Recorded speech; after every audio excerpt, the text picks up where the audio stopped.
कि NIT दिल्ली का assistant registrar का एग्जाम हम डिस्कस कर रहे हैं। असिस्टेंट रजिस्ट्रार का पेपर 1 डिस्कस कर रहे हैं। क्वेश्चन नंबर 1 ये सब क्वेश्चन नंबर 1 से लेकर 7 तक जो मैथ्स और रीजनिंग का क्वेश्चन है, तो ये आप देख लीजिए कि इसमें average monthly expenditure of alone in the first 10 month of the year is 4500।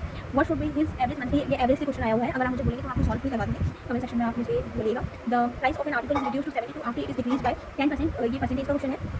Anil and Amit can complete a job in 5 working days, ये टाइमिंग वर्क का क्वेश्चन है। टाइमिंग वर्क का है और ये परसेंटेज से आया है आपका क्वेश्चन, और ये एवरेज चैप्टर से दिया है इन्होंने।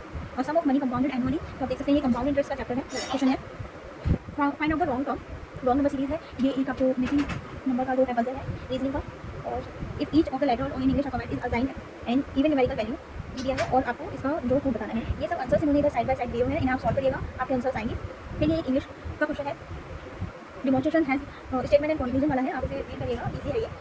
ये एरर डिटेक्शन में ये क्वेश्चन आया हुआ है, इसका इधर कंटेंट सी आंसर दे रखा है, ये एस होना चाहिए।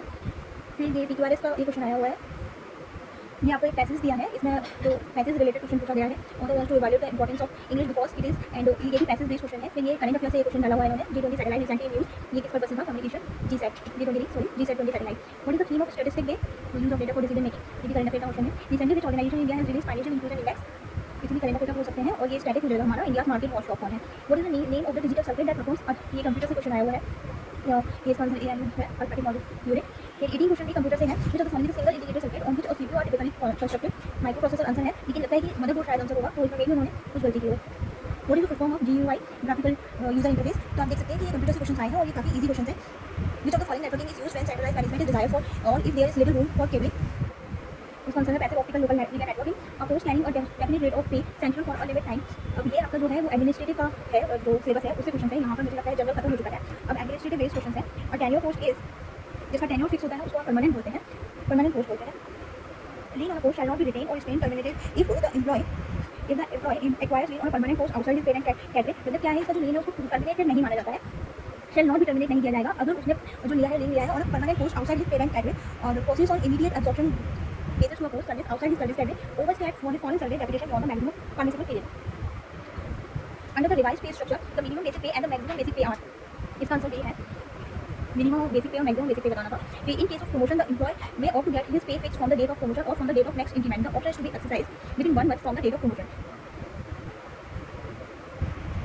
ठीक है, अब आप देखिए ये GFR बहुत इंपॉर्टेंट हो जाता है, तो इस पर क्वेश्चन आए हैं, इधर GFR से क्वेश्चन है, इधर GFR से क्वेश्चन है, ये भी GFR से क्वेश्चन है, तो इसे एक बार हम गो थ्रू कर लेते हैं। What is the limit under GFR 133(1) for directly executing repair work at his description, तो इसकी लिमिट इन्होंने 60 लाख बताई है। What is the minimum limit of estimated cost of original minor work above which the work can be assigned to public works organisation such as CPWD, SPWD at his description under GFR 133(2), तो इसकी लिमिट क्या है, any value है estimated cost of original minor work. In terms of procedure for execution of works under GFR 139, for execution of works under the own arrangement of the ministry or department, limited tenders will be called for work costing less than, answer is C, 10 lakhs. The expression of interest is required from consultant if the estimated cost of consulting service is above 50 lakhs. Mode of disposal of surplus or obsolete or unserviceable goods will be determined by the competent authority under GFR 280 if the residual value of the good is less than, इसका answer 3 दे रखा है, तो इसका answer लगता है B है 2 lakh. Time limit for the submission of PA claims in respect of transportation of personal effect and convenience succeeding the date on which these are actually delivered to government servant at the new station is 60 days. 60 days के अंदर आपको जो आपका travelling allowance का है वो claim करना होता है। Up to what age of disable child care leave can be granted to a female government employee wearing the age restriction, क्योंकि ये डिसेबल चाइल्ड की बात कर रहे हैं, इसके अंदर नो लिमिट है। फिर का फुल फॉर्म पूछा है वो बहुत इजी है, work related illness and injury leave. Which of the following is not correct regarding maternity leave, maternity leave not correct बताना है आपको, तो इसका आंसर सी है, आप इसे एक बार रीड कर लीजिएगा। According to leave and authority competent to grant leave can not alter the kind of leave due and apply for under, ये किस रूल के अंडर आता है कि authority competent to grant leave can not alter the kind of leave, alter नहीं कर सकते हैं, ये रूल 7 में लिखा हुआ है। Which among the following comes under strikes, इसके अंडर आता है, तो ये सब स्ट्राइक का ही पार्ट है, सीसीएस रूल 1964 के अकॉर्डिंग, एक बार आप इसे रीड कर लीजिएगा। Demonstration and strike mention in which rule of CCS rule, तो किस रूल में है ये मेंशन, रूल 7 में मेंशन है। Which among the following shall be deemed to be lacking in devotion to duty within the meaning of clause 2 और sub rule 1 of CCS rule 1964, lacking in devotion to duty किसे बोला गया है, तो both है इसका answer, government servant who habitually failed to perform the task assigned to him within the time set for the purpose, and a government servant who habitually fails to perform the task because quality of performance भी अगर नहीं दे पा रहा है तो उसको भी हम lacking in devotion of duty बोलते हैं। If an order of suspension made or deemed to have been made is not reviewed before expiry of 90 days, can it be valid? No, it can not be valid. Order of suspension, is there any provision for imposition of 2 penalties at a time? 2 years है, CCS rule में ऐसा है कि आप imposition of 2 penalties लग सकता है for 1 misconduct. Which can when can a government servant exit from tier 1 of the new pension scheme? There is answer is C, on or after the age of 60 years. Which of the following payment shall not be included under retirement benefit by rule 3 of CCS rule 1972? Encashment of leave, it shall not be included under retirement benefit, तो retirement benefit के अंदर नहीं आता ये। Section 11 of RTI Act deal with third party information. GST is a conjunction of goods and service tax based on destination. What is the purpose of performance bank guarantee in government contract? Its answer is D, to ensure the adherence to project timeliness. What is the purpose of precedent book? Its answer is making entries of important ruling and decisions.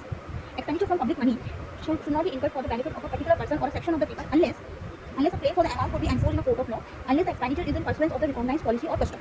Government policy, its answer is both. Government policy about export and import is called commercial policy. Although मुझे इसमें doubt है. According to the NEP, New Education Policy 2020, what is the proposed ratio for gross enrollment ratio in higher education for 2035? Its answer is 50%. Who has the Minister Council, Minister of Education? That's all. यहाँ हमारे खत्म होता है. ये हमारी 50 questions I थी assistant registrar के part A में NIT दिल्ली के पेपर.